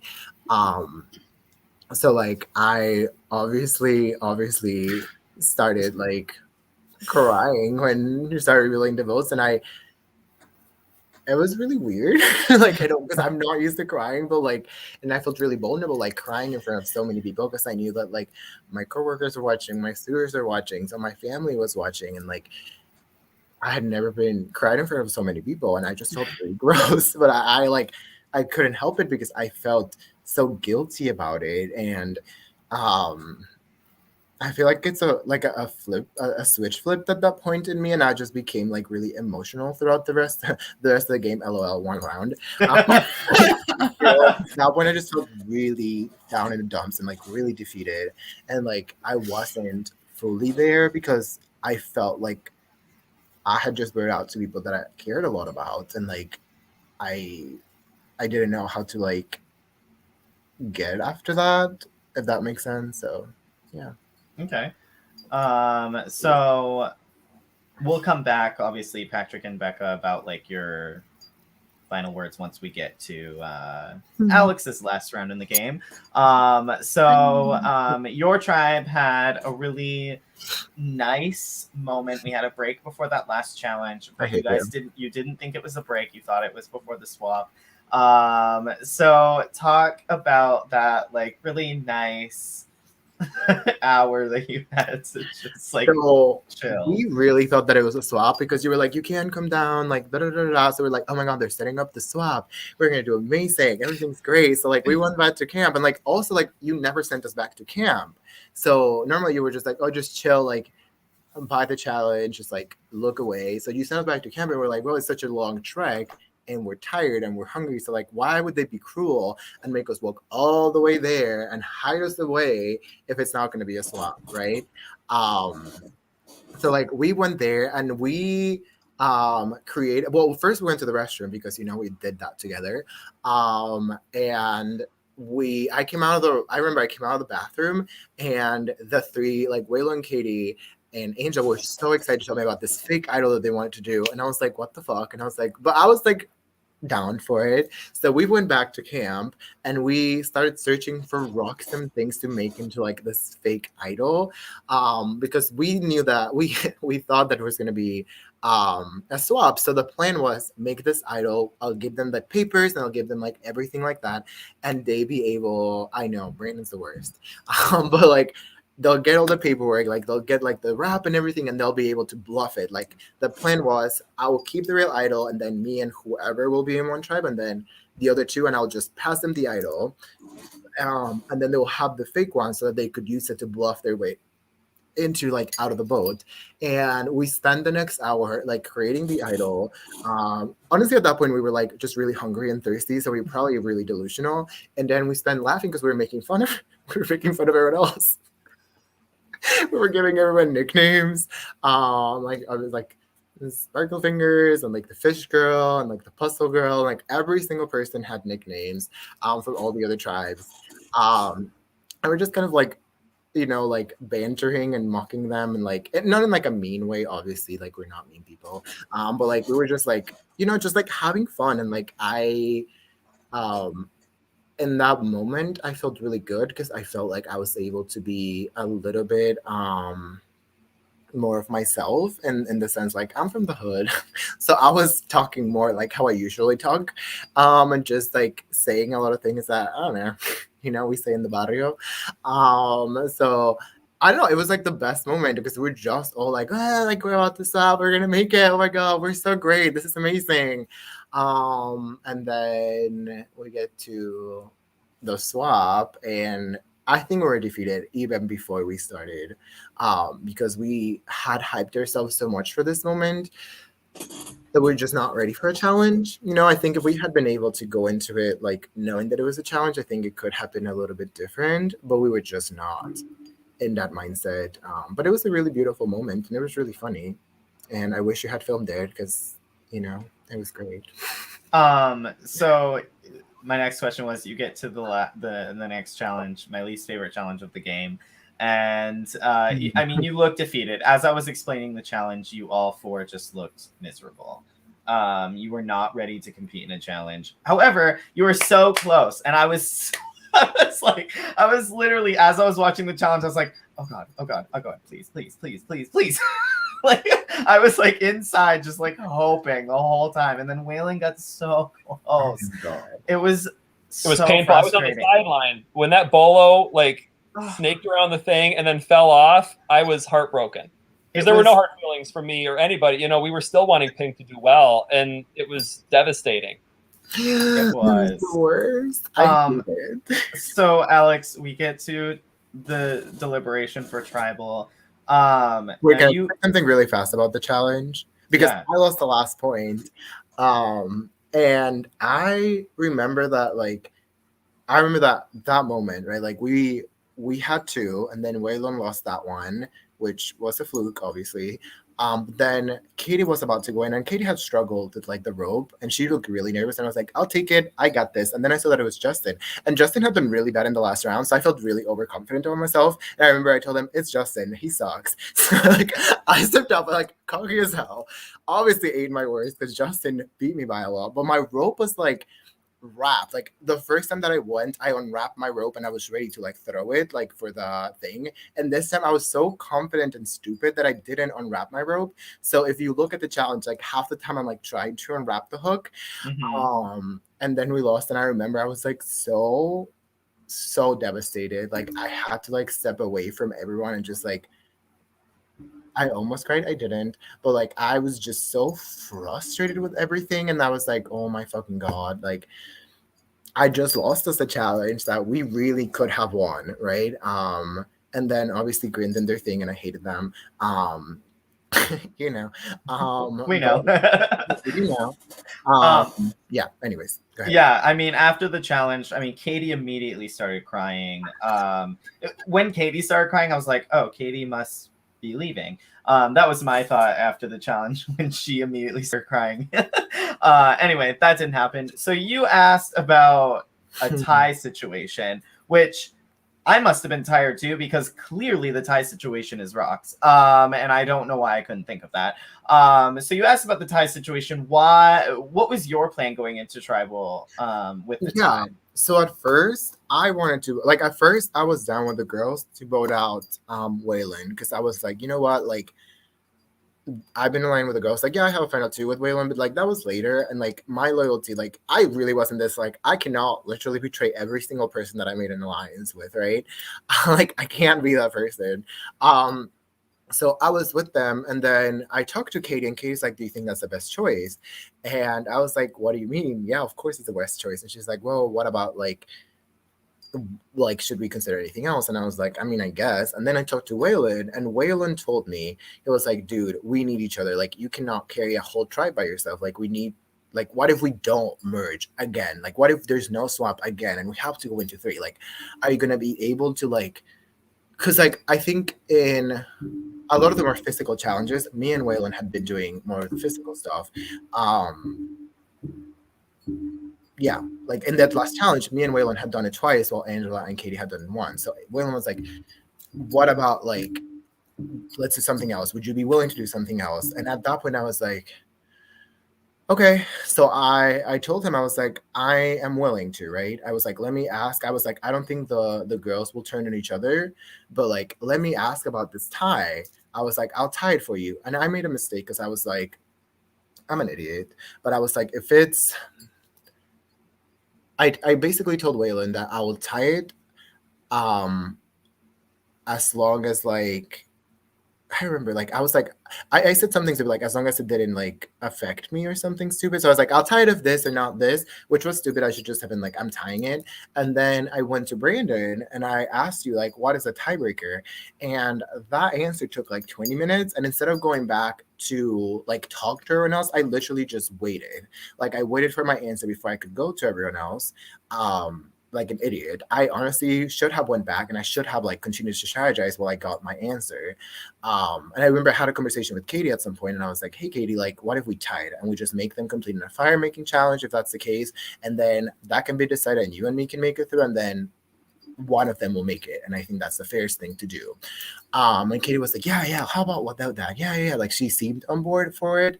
And I thought that Waylon was with me because I was willing to tie the vote for him. And that was also not an easy decision because, like I said, I loved Angela. I think Angela's, like, the best human being. But, like, I was like, well, why would Waylon, like, go against me if I'm literally trying to save him by tying a vote for him, right? Like, I wasn't willing to play my idol because I still thought that we needed that for, like, the swap. I did consider it. I considered playing my idol on Waylon, and I kind of wish I did because it would have been really funny if I played it for him and then he voted me out, and it'll have made him feel worse. But, you know, that's the petty side of me. But, like, I waited like an idiot. Like, I regret that a lot. Like, I genuinely regret just, like, not, like, waiting for you and production to, like, make that decision because I didn't have to wait. Like, no one told me to just, like, sit on the side and wait while the 3 of them. I could see all of them talking and I could see them and I was just like, I felt so comfortable in my position. I felt so confident in the fact that, like, we probably needed that idol and we probably needed, like, that. And I felt like I was really close with all 3 of them that I was like, I don't need to go babysit them, right? Like, I have really, really close relationship with all of them. Like, in my mind, I thought that I was the closest for each of them, which obviously overconfidence. But, like, I really felt like they really all are going to have my back. Like, there's no chance that they will vote me out because they know what I have for them and they know the benefits that I bring. And, like, I'm really close to all of them. Obviously, mistake, overconfidence never pays. Now, I know Katie mentioned that literally when you were standing there, that's when those 3 came together and talked about voting you instead. So, yeah. Now, you ended up voting for Angela. You had your idol. So, obviously, you had no idea that you were being voted out. 0. That is the first round. And it's really funny because every round, I'll get really anxious when you're about to read the votes. And I'd be like, should I play it? Should I, like, do something? And then I was like, no, chill. Like, you're fine. But that was the only moment that I was paranoid when you were about to read the votes. And that time, I did it. Like, I really was like, I'm chill. And I should have known because normally whenever you asked if people were playing the idols, they all turned to look at me. And this time they all, like, look straight ahead. And I noticed and I was like, huh, that's funny. They're just looking straight ahead. But I was an idiot. I didn't think anything about it. I was just like, yep, they're not even looking at me. Cool. That's fine. They know I'm not playing it. And then as soon as you read the first vote, which was mine, because normally you left mine near the end because I made really nice posts. I don't know. I think Cam just really liked me and I was his favorite. So he left mine at the end. But, like, the first one that came up was mine. And I was like, fuck. And immediately I started looking for the idol because I wanted to pass it before I was voted out, right? Like, I was like, I'm going to pass this. I'm going to give it to them because I know that if I give it before he snuffs my torch, it'll be fine. But I couldn't find it because I had hid it because I thought we were going into the swap. So I had put it inside the fucking pocket that had a zipper inside my pants. So I was like struggling to grab it. And by the time that like I was put out, like I found it, and then that's when I threw it to Katie. I also threw it to Katie because I know Katie didn't want it, and I was doing it as well. Yeah. So clearly, none of you knew that Katie and Waylon were a secret final two on your tribe. Like that was a big thing. That Katie, you mean Angela and Waylon? no, Katie and Waylon. They talked about it so often about those two like being a secret final two. I mean, your tribe was a mess. Anyway, so you three get voted out, and then those three make it to the swap, as we all know. So Barry asked, let's see. I love Barry. Barry asked, Katie Whalen came up a lot, and Angela was supposed to be an early target. How were they the last three? Wait, So I think So Angela, Katie and Wayland's names came up a lot as possible targets on your original tribe. And then Angela was supposed to be an early target. So how did those three manage to be the three that survived? we suck. well, I mean, you heard the word vomit that was my plan, the Right. the whole time. So I think It wasn't a bad plan, Patrick. what's that? It wasn't a bad plan. No, I think in hindsight, it was the right plan. It was just I was anxious and I wasn't sure what the right move was, and I had bonded with everybody, right? And that was hard too. I had bonded with everybody, and it was so much harder than I thought. Like to think about, like, okay, the smart thing to do is to vote a big target like Becca off. But Becca had checked on me the night before to make sure I was okay when I got up in the middle of the night from that tarp being on my nose. Alex had given me a glasses case because he knew I was upset about like breaking the glass. Like Logan had given me shelter. Like all of these things kept coming up, and I think Angela was an early target, but we imploded, and she is really good, and she was able to take advantage of the fact that we imploded. I overthought it. I had a couple of really good hands. I showed them way too early. I got voted off for it, and then without me, these two didn't have anyone to help kind of protect them. And then they went off next, and Angela got in with those guys and they went to the top. Good for them. Bad for us. So Angela, I'm just going to say it's all Angela. Obviously Waylon and Katie deserve their credit because they were both fantastic players. But Angela just, and I've said this like 1,000 times, she just has a way of like, mind fucking you without you knowing that she's doing that. And doing it in like a genuine way. I know. So it's not like malicious necessarily. No. It's very weird.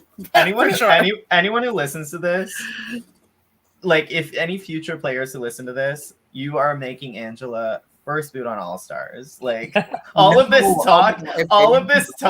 No. I'm gonna say this. If anyone does that to Angela, I'll personally hunt them down. There's this like Angela's winning All Stars, period.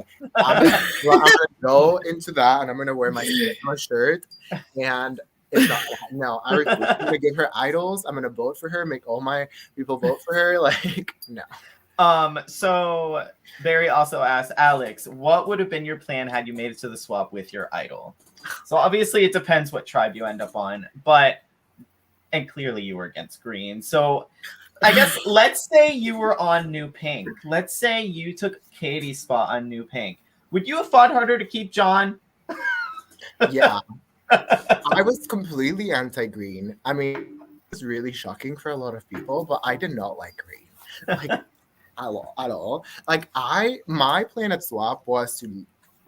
Steph was the best human being. I love Steph from pre-games. I have loved her from our Watcher and Survival Challenge. All I wanted to do in this game was to be able to link up with Steph, and I wanted to be able to have a conversation with her at Tribal in Spanish to confuse everyone. That was like a dream for me. All I wanted was to like work with Steph and with Barry. Like, I love blue. I generally, everyone that was in blue, I adored. Like, I thought everyone was really funny. Maybe not Justin. But I didn't talk to Justin. But like, I thought Sarah was really funny. I had like the thing with the idol with Albie. I thought Barry was really fun. Like I had met him like in the ride to the airport. I thought John was really funny and genuine. Steph was everything that I wanted in a human being ever. So like I just really wanted to like write it with Blue. Obviously, and the remaining things. I love that. So, like, I was obsessed with Blue, and like I think my plan was just to like use that idol to help us. Like I would have, if I had been in a good position, I would have probably given it to like, if I had been on the other side, I would have passed it to Katie very obviously during a challenge that she could like, here you go, save yourself, goodbye. Like, you know, like my plan was to use that idol to help get pink somewhere while also destroying green, because in case you didn't notice, I didn't like green. So Clearly. So for all three of you, John asked, what challenge when you were out do you wish you could have competed in? And then which challenge are you glad you did not have to compete in? So Becca, I'll start with you. Let's see here.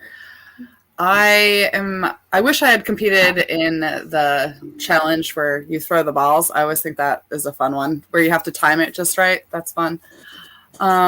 And I'm glad I didn't have to compete in the one where you have to pull the rails to keep the thing from sliding down. That one where Stephanie was hopping all over the place like a crazy person. I was rooting for her so badly during that challenge, but it looked terrible. So, and Patrick.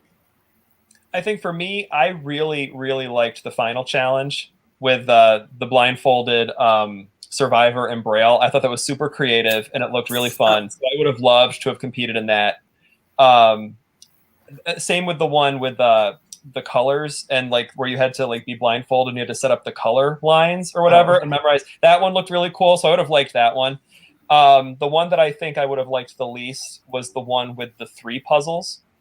That took forever because after my disaster in that first puzzle, I didn't want to see another puzzle for the rest of my time there. So I was glad to be on the sidelines for that one while they all struggled. Nice. And then Alex. I honestly would have wanted. I just really enjoyed the challenges. I was really happy when you let us play with the little block thingy because I thought that was really fun. I wish I had participated in every single one of them.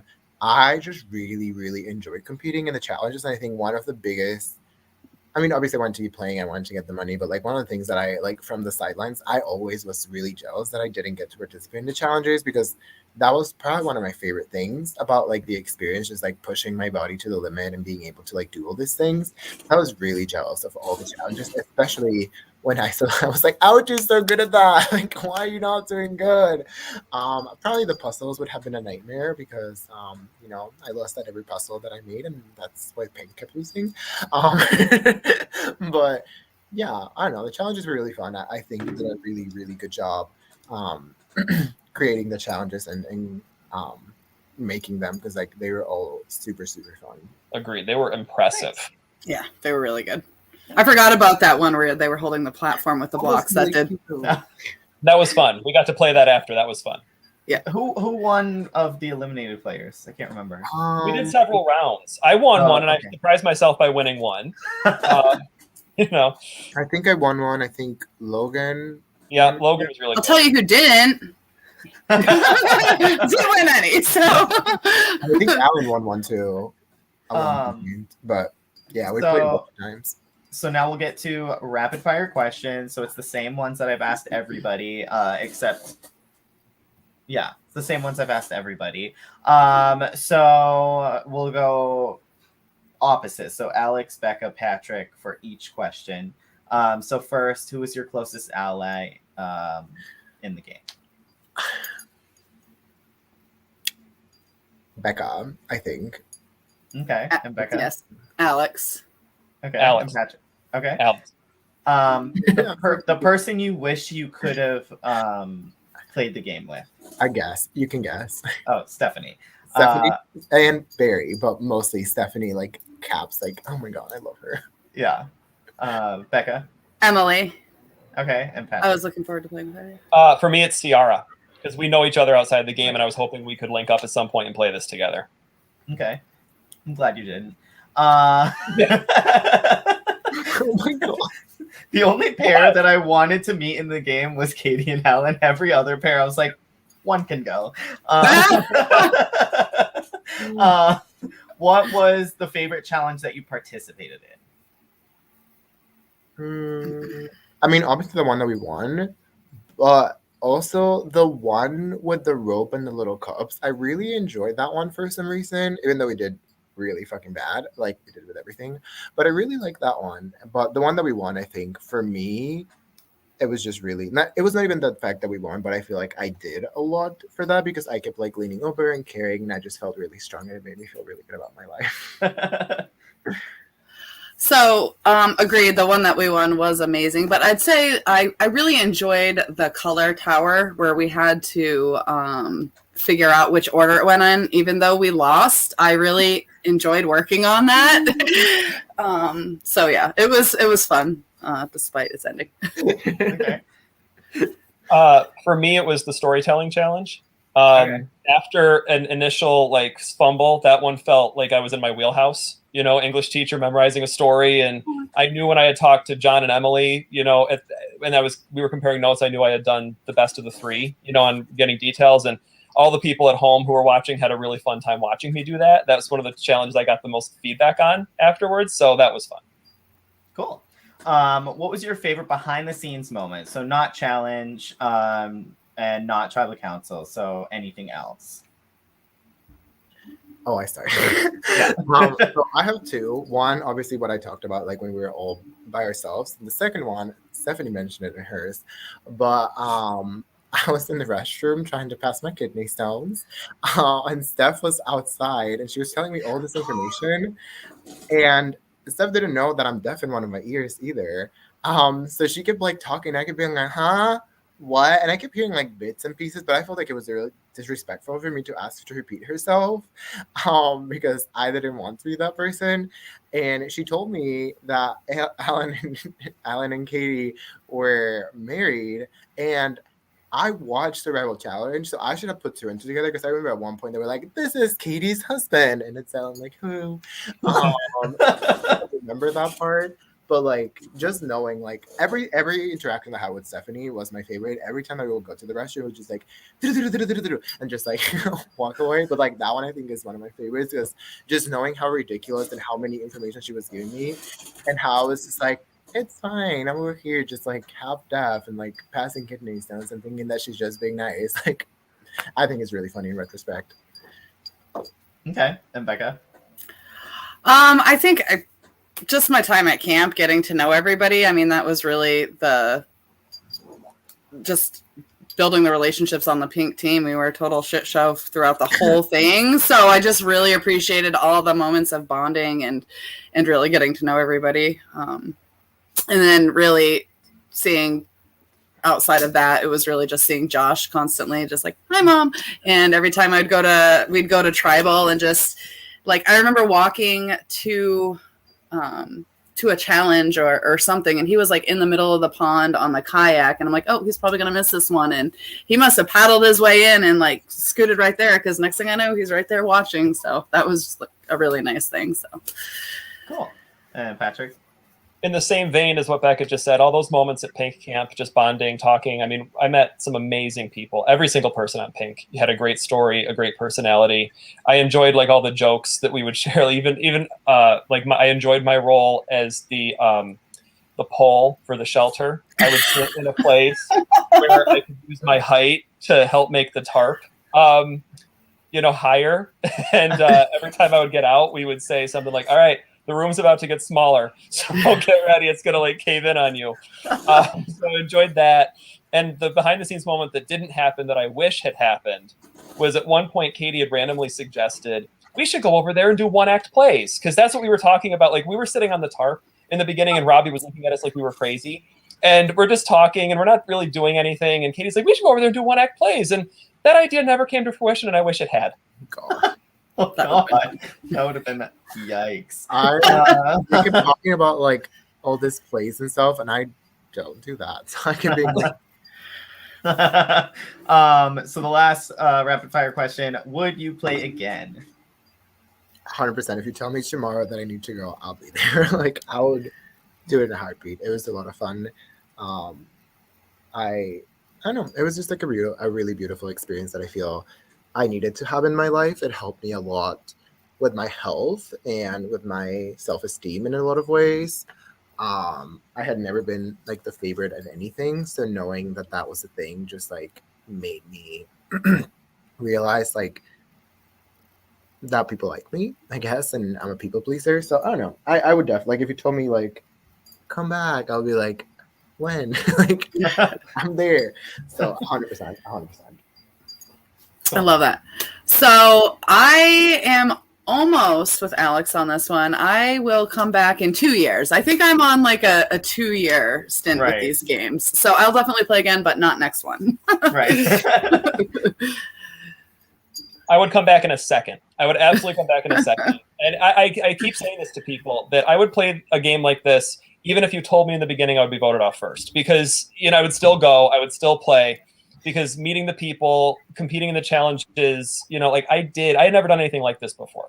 Survivor Buffalo is really just the strategy. It doesn't have, like, this was the first time I'd done a game with a wilderness component, so sleeping outside and doing all that was new for me. And being able to do it and know that I could do it, because physically I held up really well, was empowering. And just the fact that people at home had so much fun watching the stream. Like when I got voted off, that was actually the best part, was turning the phone on and seeing all the people who were like having just so much fun with it. So it was a positive experience all around, for the people watching, for the people I got to meet, for the challenge I got to do for myself. So I would do it again in a second. I'll just shut up next time. Cool. So real quick, what advice would you have for anyone who applies next year? Alex, go ahead.